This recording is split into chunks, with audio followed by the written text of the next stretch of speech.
Exact 10 बजे आपकी punching होना चाहिए, आप इतने बजे निकालिए। जिस तरह का माहौल सुरक्षा का है, जब आप स्वयं सुरक्षा प्रदान करने की कोशिश कर रहे हो, आपको मालूम है इस वक्त ये एनवायरनमेंट इस प्रकार से है, तो आप ये कैसे कर सकते हैं कि इन पर भी लाजमी लगा सकते हैं बायोमेट्रिक अटेंडेंस। फिर आपके पास इनके अगर ये इन घरों से निकाले गए, अगर इनसे कहा गया कि भाई मकान खाली करो, तो जाएंगे कहाँ? रोड पर रहेंगे क्या वो सिक्योर रहेगा सर्दी के इस माहौल में? आपको ध्यान देने वाली बात है कि कश्मीर की विंटर्स बहुत हार्श होते हैं, इसलिए लंबे कपड़े फेरन जैसे पहना जाता है, जिसमें जो व्यक्ति जो टेररिस्ट होगा, जो हार्म करने वाला है, उसके लिए हथियार छुपाना कितना आसान रह जाता है।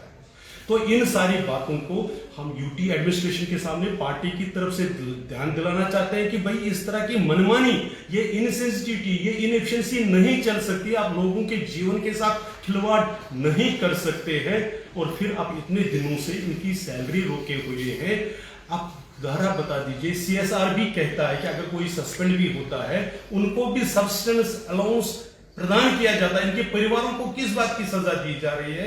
तो हमारा ये कहना है कि पार्टी इस विषय को लेकर चुप नहीं बैठने वाली है, इसको अगले स्टेज पर ले ली, लेकिन एडमिनिस्ट्रेशन को इसकी जवाबदेही इसकी बनती है, उनको जवाब देना चाहिए।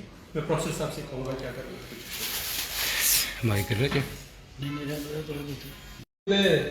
जानकारी दी है, मैं समझता हूँ कि इसको एडमिनिस्ट्रेशन को बिल्कुल लाइटली नहीं लेना चाहिए, और ये जो इनह्यूमन एटीट्यूड है एडमिनिस्ट्रेशन का, ये कतई बर्दाश्त नहीं है। और ये पार्टी का मानना है कि ये जो नहीं चाहिए। अब मुलाजिम कितनी देर से वो प्रोटेस्ट पे बैठे हैं, उनको तनख्वाहें नहीं मिल रही हैं, तो उनके परिवार जो है वो सफ़र कर रहे हैं।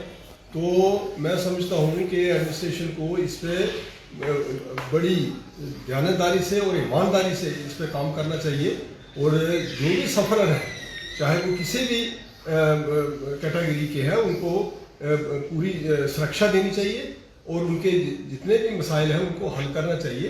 अदरवाइज ये जो सेलेक्टिव किलिंग हो रही है, उससे सारा माहौल जो है वो बिगड़ा हुआ है, और मुलाजिम बिल्कुल सहमे हुए हैं, बिल्कुल डरे हुए हैं, क्योंकि उनके साथ ये हादसे पेश हुए हैं। तो वो कैसे इनसिक्योर मतलब सिचुएशन में वहाँ काम कर सकते हैं? तो अगर मुलाजिम यहाँ है, उनको आप उनसे आप काम लेना चाहते हैं, तो यहाँ पे उनको डिप्लाई किया जा सकता है, यहाँ उनसे काम लिया जा सकता है। अदरवाइज वो कैसे वहाँ वो काम कर सकते हैं इतने डर और खौफ के माहौल में? कैसे कोई इंसान? तो ये एक ह्यूमन प्रॉब्लम है, इसे हल करना, क्योंकि कोई भी सरकार हो, एडमिनिस्ट्रेशन हो, इसका सबसे पहला फ़र्ज़ है कि किसी भी अपने जो रेजिडेंट हैं, जहाँ के रहने वाले हैं, उनकी सुरक्षा और उनके जो मसाइल हैं उनको हल करना, ये प्राथमिकता है मतलब